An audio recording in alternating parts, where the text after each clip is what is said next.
Hello friends, welcome to all. Today we will discuss about static and dynamic characteristics of instruments. It is covered in the subject of industrial instrumentation. Now start with characteristics of measurement systems. So what is characteristics? To choose the one most suited to a particular measurement application, we need to know some system characteristics. The performance characteristics may be broadly divided into two groups. It is static and dynamic characteristics.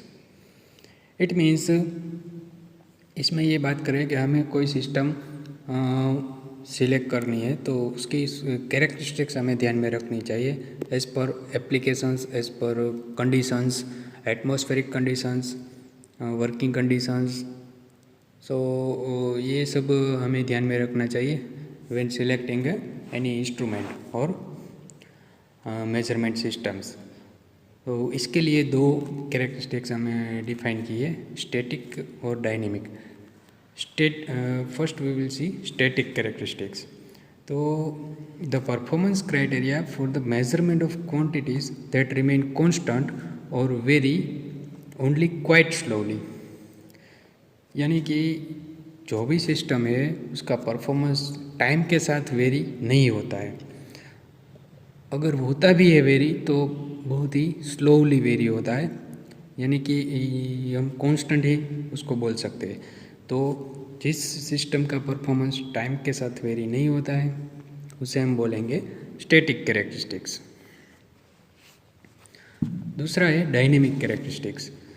The relationship between system input and output when the measured quantity is varying rapidly.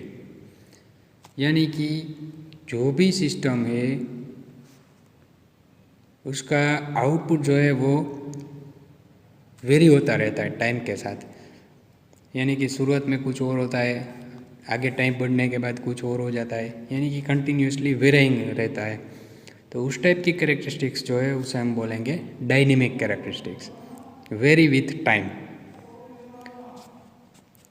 Now we are talking about accuracy. तो accuracy जो है वो एक static characteristics है, यानी कि time के साथ वेरी नहीं होती है, तो इसे हम बोलेंगे static characteristics. The accuracy of an instrument is a measure of how close the output reading of the instrument is to the correct value. यानी कि आउटपुट जो हमें मिलता है कोई सिस्टम का वो करेक्ट वैल्यू यानी कि ट्रू वैल्यू, दूसरे वर्ड्स में हम बोलेंगे स्टैंडर्ड वैल्यू। तो ट्रू वैल्यू के कितना नज़दीक है हमारा जो मेजर्ड रीडिंग है वो डिफाइन करता है इस accuracy. Measurements that are close to each other are precise. देखिए ये दूसरा वर्ड आ गया प्रिसाइज। तो प्रिसाइज यानी कि फॉर एग्जांपल हम 3-4 रीडिंग ले रहे हैं एक ही कंडीशन में, एक ही मेजरमेंट के 3 रीडिंग ले रहे हैं, 4 रीडिंग ले रहे हैं, तो वो सब कितना नज़दीक है वो प्रिसाइज के, उसे हम प्रिसाइज बोलते हैं। जितना भी ज़्यादा नज़दीक होगा वो सिस्टम उतनी प्रिसाइज है, ऐसा हम बोल सकेंगे। तो measurement can be precise but inaccurate, neither precise nor accurate and precise and accurate. तो ये तीन जो हमने पैरामीटर देखे इसको हम समझेंगे बाद में फिगर के थ्रू, तो वहाँ पे ज़्यादा जल्दी से क्लियर हो जाएगा। अभी हम बात करते हैं इस एक्यूरेसी की ही।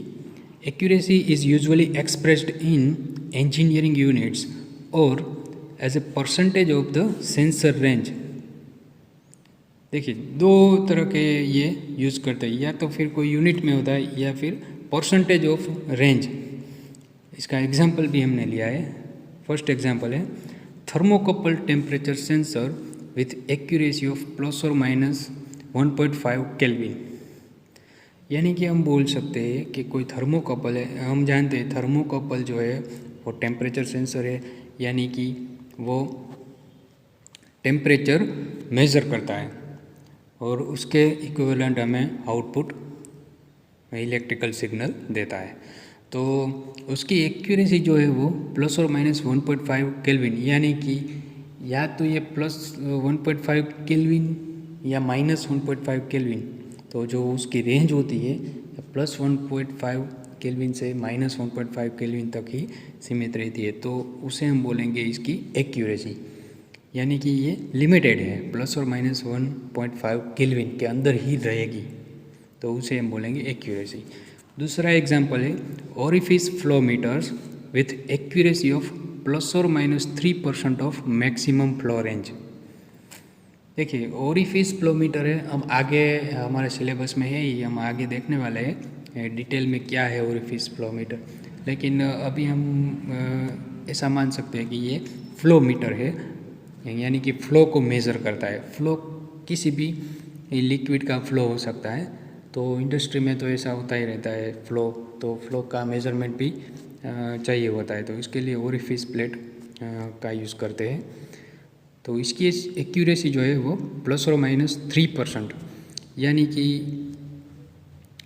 कभी कभार प्लस 3% का चेंज हो सकता है और माइनस 3% का, और ये चेंज भी मैक्सिमम फ्लो रेंज का प्लस 3% और माइनस 3% होता है।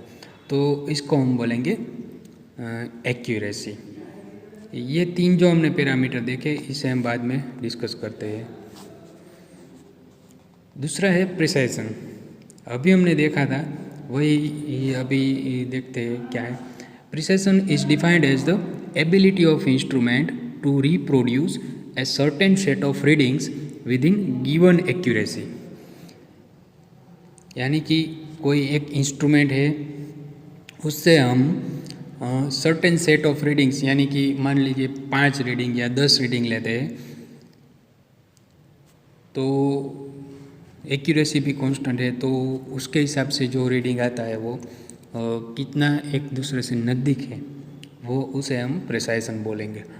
आगे हम वो फिगर में देखेंगे तो क्लियर हो जाएगा। Precision describes an instrument's degree of random variations in its output when measuring a constant quantity। तो हम ये देख सकते हैं कि ये जो वेरिएशन आता है वो कैसा होता है, रैंडम होता है, यानी कि कोई फिक्स नहीं होता कि ये पॉजिटिव या नेगेटिव ऐसा कुछ, लेकिन ये रैंडमली होता है, कभी कुछ भी हो सकता है। तो कांस्टेंट क्वांटिटी हम मेज़र करते हैं तो आउटपुट में थोड़ा बहुत रैंडम वेरिएशन रहता है, इसको ही हम प्रिसाइजन बोलते हैं। Precision depends upon repeatability.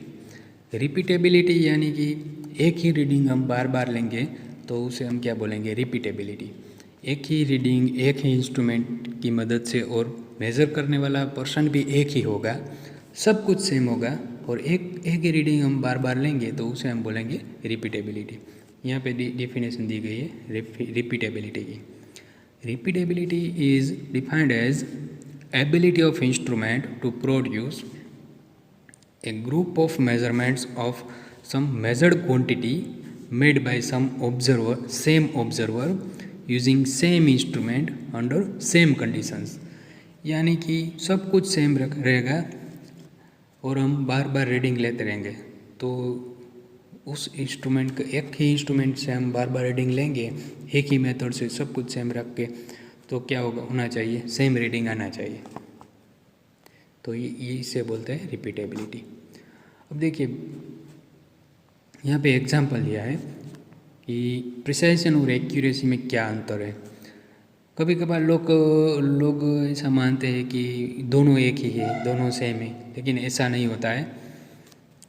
हम यहाँ पे देखते हैं, जो पहली जो फिगर है उसमें हम एक डॉट देख सकते हैं सेंटर में, तो ये हमारा टारगेट है, ठीक है।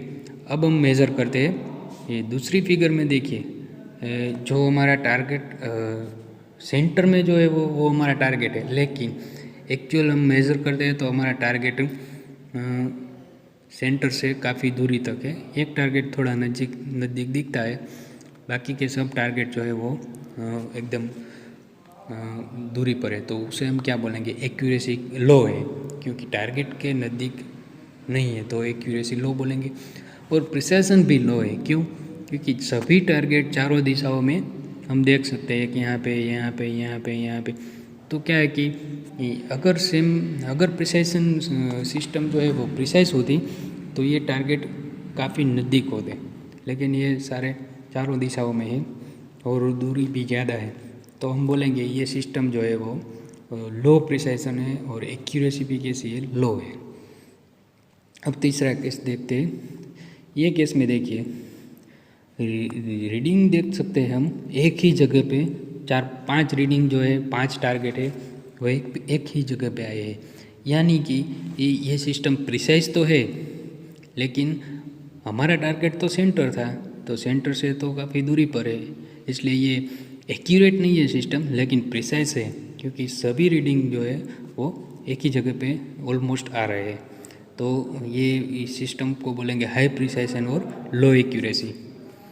तीसरा केस देखते हैं। देखिए ये परफेक्ट है, यहाँ पे हम देख सकते हैं सेंटर में सभी टारगेट हमारे आ रहे हैं और सभी टारगेट ऑलमोस्ट सेंटर में ही है, तो ये बोलेंगे, ये बोल सकते हैं हम कि ये सिस्टम जो है वो हाईली प्रिसाइज है और हाई एक्यूरेसी सिस्टम है। तो अभी हम क्लियर कर सकते हैं कि एक्यूरेसी और प्रिसाइशन में डिफरेंस क्या है। प्रिसाइज होगी सिस्टम तो सभी टारगेट है वो एक ही ऑलमोस्ट एक ही लोकेशन पर आएंगे, और एक्यूरेसी जो है वो हमारा जो टारगेट है वहीं पे अगर रीडिंग आएंगे तो हम बोलेंगे एक्यूरेसी। तो ये दोनों के बीच में डिफरेंस है। Precision is often confused with accuracy. High precision does not imply anything about measurement accuracy. देखिए प्रिसिशन और एक्यूरेसी दोनों के बीच में कोई वो रिलेशन नहीं है, दोनों अलग अलग क्वांटिटी है, दोनों कैरेक्टरिस्टिक अलग अलग है, तो लोग जो है वो कंफ्यूज हो जाता है कि ये प्रिसाइज है या एक्यूरेट है। तो हमने तो क्लियर कर दिया है फिगर में देख के। अभी यहाँ पे डिफरेंस दिया गया है एक्यूरेसी और प्रिसिशन का।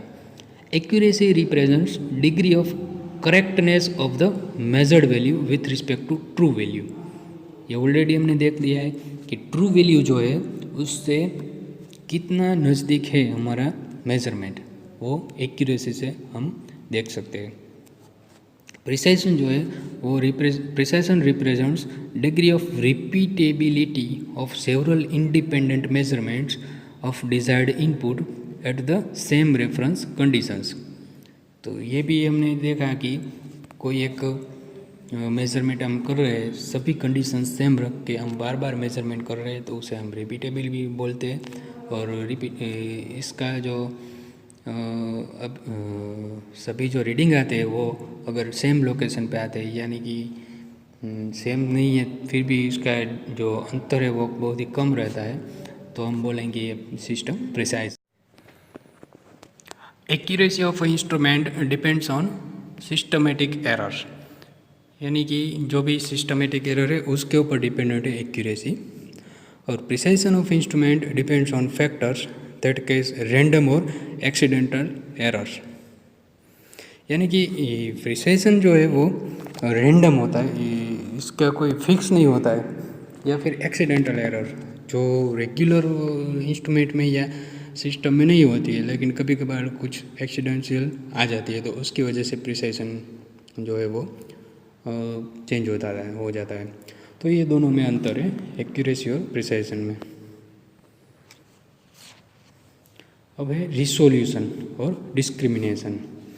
It is the minimum change और smallest increment in the measured value that can be detected with certainty by the instrument. देखिए कोई अगर इंस्ट्रूमेंट है उसका वो मिनिमम कितना डिटेक्ट कर पाता है उसे हम रिसोल्यूशन बोलते हैं। फॉर एग्जांपल कोई वोल्ट मीटर है, उसकी रेंज है 0 to 500 वोल्ट, तो मिनिमम कितना 1 वोल्ट दिखा सकता है। कभी कभार क्या होता है 1 वोल्ट का चेंज होगा तो वो डिस्प्ले ही नहीं होगा, यानी कि डिटेक्ट ही नहीं होगा। तो मिनिमम कितना डिटेक्ट कर सकता है मान लीजिए 2 वोल्ट का चेंज होगा तो वो डिटेक्ट करेगा, डिफ्लेक्शन दिखाएगा, तो हम मानेंगे कि इसका रिसोल्यूशन जो है वो 2 वोल्ट का है। तो ऐसे मिनिमम जो भी चेंज है सभी इंस्ट्रूमेंट में रहता है। थर्मोमीटर है या थर्मोकपल है, टेम्परेचर में थोड़ा बहुत चेंज होगा तो वो कितना चेंज होगा तो वो डिटेक्ट करेगा, उसे हम इसका रिसोल्यूशन बोलेंगे। It can be list count of instrument. तो ये क्लियर हो गया है, यानी कि मिनिमम जो भी चेंज होगा डिटेक्ट कर पाएगा उसे हम डिस्क्रिमिनेशन या तो फिर रिसोल्यूशन बोलेंगे।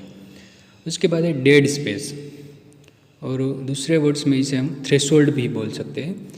तो डेड स्पेस क्या है? डेड स्पेस और threshold is defined as the range of different input values over which there is no change in the output value.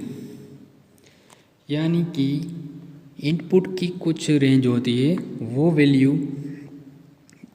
Output में रिफ्लेक्ट नहीं होती। यानी कि मान लीजिए कोई इंस्ट्रूमेंट है, 0 वोल्ट मीटर की ही बात कर लेते हैं, 0 to 500 वोल्ट का कोई वोल्ट मीटर है, और अगर 2 वोल्ट हमने मेजर दिए हैं तो आउटपुट में कोई चेंज ही नहीं हो रहा है, यानी कि ये जो उसे हम बोलेंगे डेड स्पेस।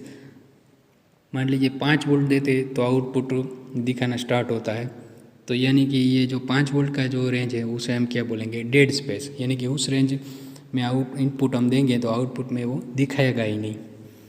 तो जो भी रेंज है, जो भी स्पेस है, उसका आउटपुट उस इनपुट रेंज का आउटपुट में कोई रिफ्लेक्शन नहीं होता है, उसे हम बोल सकते हैं डेड स्पेस। यहाँ फिगर में हम देख सकते हैं ये बीच में कुछ डेड स्पेस दी गई है, यानी कि वहाँ पे उस रेंज में अगर इनपुट होगा तो आउटपुट में कुछ भी रिफ्लेक्ट नहीं होगा या चेंज नहीं होगा, तो उसे हम डेड स्पेस बोलेंगे। उसके बाद है tolerance. Tolerance is a term that is closely related to accuracy and defines the maximum error that is to be expected in the same value, expected in some value। यानी कि अगर कोई हम measurement करते हैं तो उसमें मैक्सिमम एरर कितनी हो सकती है, उससे हम टॉलरेंस बोलेंगे।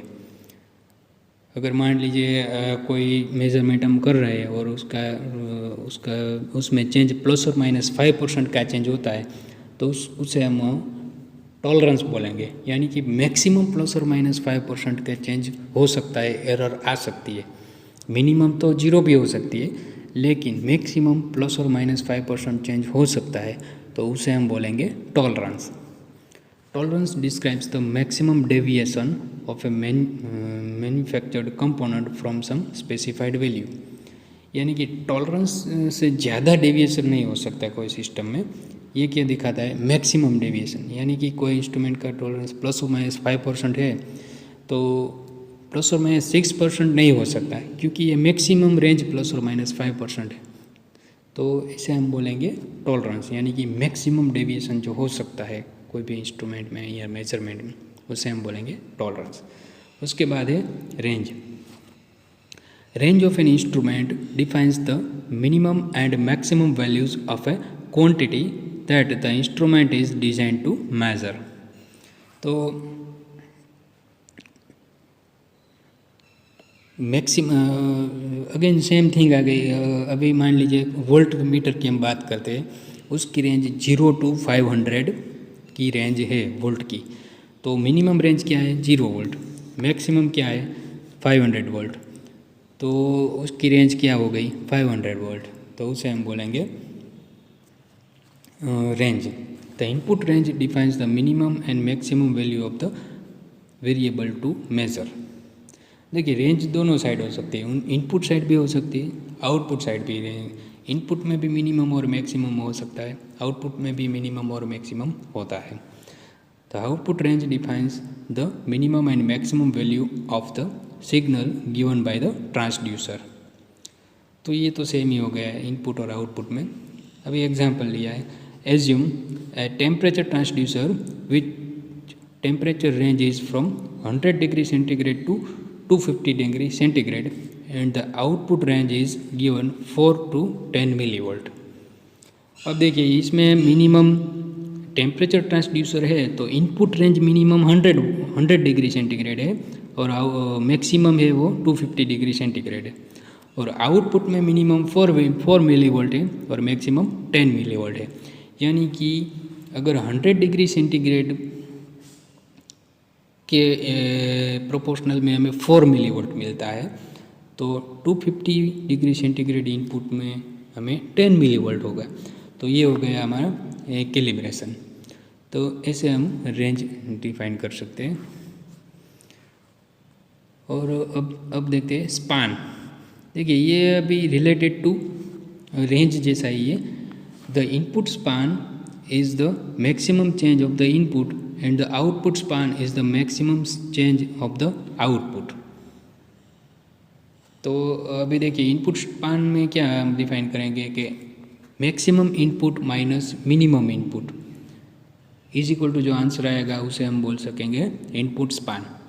तो सेम पे आउटपुट स्पान भी ऐसा ही होता है, maximum output minus minimum output, जो आंसर आएगा उसे हम क्या बोलेंगे आउटपुट स्पान। तो रेंज और स्पान जो दोनों जो है वो क्लोजली रिलेटेड है। अब देखते हैं linearity.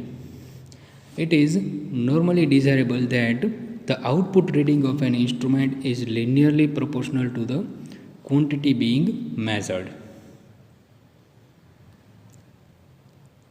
An instrument is considered if the relationship between output and input can be fitted in a line. देखिए लीनियरिटी का मतलब सिंपल मतलब हम देखें तो अगर इनपुट में चेंज होता है, मान लीजिए इनपुट में पॉजिटिव चेंज होता है तो आउटपुट में भी पॉजिटिव ही चेंज होना चाहिए। इनपुट में नेगेटिव चेंज होता है तो आउटपुट में भी नेगेटिव चेंज होना चाहिए। यानी कि जो भी इनपुट में होता है वो उसी तरह का आउटपुट में चेंज आना चाहिए, तो उसे हम बोलेंगे लीनियरली प्रोपोर्शनल। यहाँ एक ग्राफ दिया गया है, यहाँ हम देख सकते हैं कि ग्राफ एक्स एक्सिस के ऊपर स्पान दी गई है और वाई एक्सिस के ऊपर रिस्पॉन्स है। अब दो ग्राफ में हम दो लाइन देख सकते हैं, एक जो है वो स्ट्रेट लाइन है और दूसरी लाइन जो है वो एक्चुअल रिज़ल्ट है। तो एक्चुअल रिज़ल्ट जो है वो स्ट्रेट लाइन के ऊपर और नीचे प्लस और माइनस में हम देख सकते हैं थोड़ा डेविएशन। तो जो भी डेविएशन है वो किसकी वजह से, एरर की वजह से आता है। तो एक्चुअल रिज़ल्ट कैसा होना चाहिए, स्ट्रेट लाइन होना चाहिए, लेकिन एक्चुअल स्ट्रेट लाइन में होता नहीं है।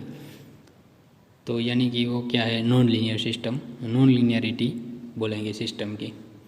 Non linearity is defined as the maximum deviation of the output over the straight line. यानी कि अगर हम देखें कि यहाँ पे क्या होता है, मैक्सिमम डेविएशन हम देख सकते हैं। तो ये मैक्सिमम डेविएशन है वो क्या हो गया, नॉन लीनियरिटी हो गई। इसकी वजह से सिस्टम जो है वो लीनियर नहीं रहती और नॉन लीनियर की तरफ आती है। अब बात करते हैं सेंसिटिविटी की। The sensitivity of measurement is a measure of the change in instrument output that occurs when the quantity being measured changes by given amount. The sensitivity ratio K is equal to change of output signal divided by change in the input signal। तो measured ये हम ratio से define कर सकते हैं कि output में change होता है और डिवाइडेड में क्या लेंगे, डिनोमिनेटर में इनपुट में चेंज होता है वो, तो उसका जो आंसर आएगा उसे हम बोलेंगे सिस्टम की सेंसिटिविटी। तो सेंसिटिविटी जो है वो एप्लीकेशंस के ऊपर हमें डिफाइन करता है, यानी कि एज पर आवर रिक्वायरमेंट हम कितनी सेंसिटिव सिस्टम हमें चाहिए वो हम डिफाइन कर सकते हैं। फॉर एग्जांपल कोई इंस्ट्रूमेंट है वो स्पेस एप्लीकेशन में यूज़ कर रहे हैं, स्पेस शटल में यूज़ कर रहे हैं, तो ये सब क्रिटिकल हो गया, तो उसमें जो सेंसिटिविटी जो है वो बहुत ही ज़्यादा होनी चाहिए। और अदर वर्ड्स में हम देखें तो दूसरा कोई एप्लीकेशन है कि वहाँ इतना क्रिटिकल सिचुएशन नहीं होती है, तो वहाँ पे सेंसिटिविटी अगर कम भी होगी तो भी चलेगा। तो ये एप्लीकेशन के ऊपर डिपेंडेंट है कि सेंसिटिविटी कितनी होनी चाहिए। दूसरा है reliability. Reliability is the probability that a device will adequately perform for a period of time under specific operating conditions. देखिए रिलायबिलिटी यानी कि विश्वास पात्रता।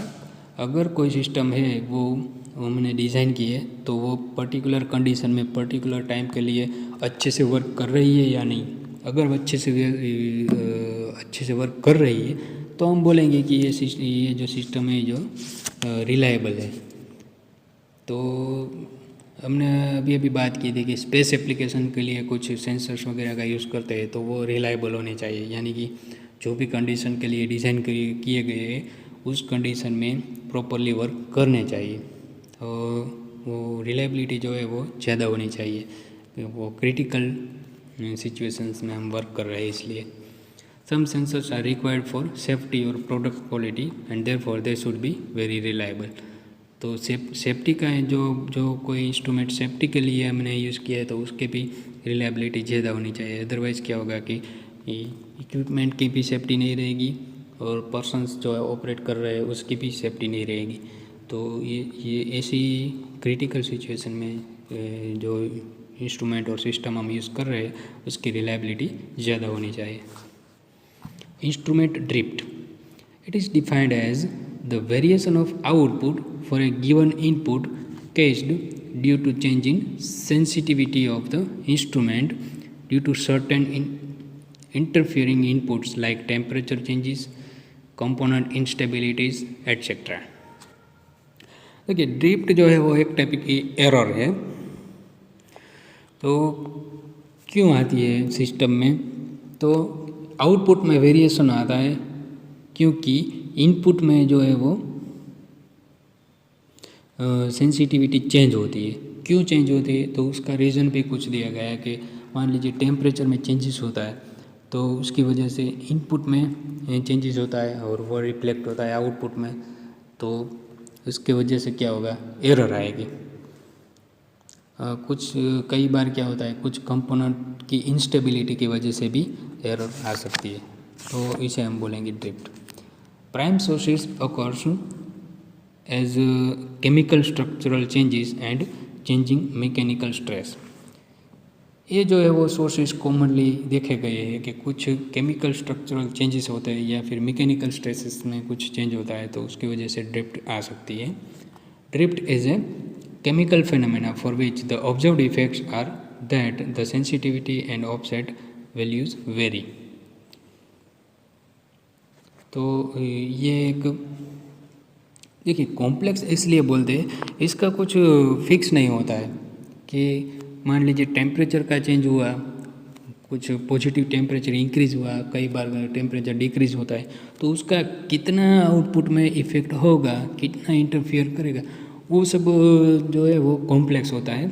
और मान लीजिए एक टेम्परेचर का चेंज नहीं है, उसके साथ कुछ दूसरे भी चेंजेस होते रहते हैं इंडस्ट्रियल एनवायरनमेंट में, तो वो सभी का मिला के जो इफ़ेक्ट होगा वो क्या होगा, कैसे होगा, ये सब थोड़ा बहुत कॉम्प्लेक्स है।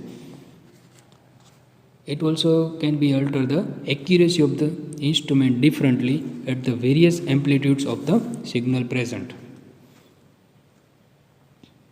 तो बोला ना, ये एक्यूरेसी के ऊपर अलग अलग तरह से इफ़ेक्ट करता है कि अगर अलग अलग क्वांटिटी का एम्पलीट्यूड्स जो है वो कैसा है, कई बार प्लस होता है, कई बार माइनस होता है, पॉजिटिव नेगेटिव साइड, तो ये थोड़ा बहुत डिफ़िकल्ट होगा ये मेजर करना।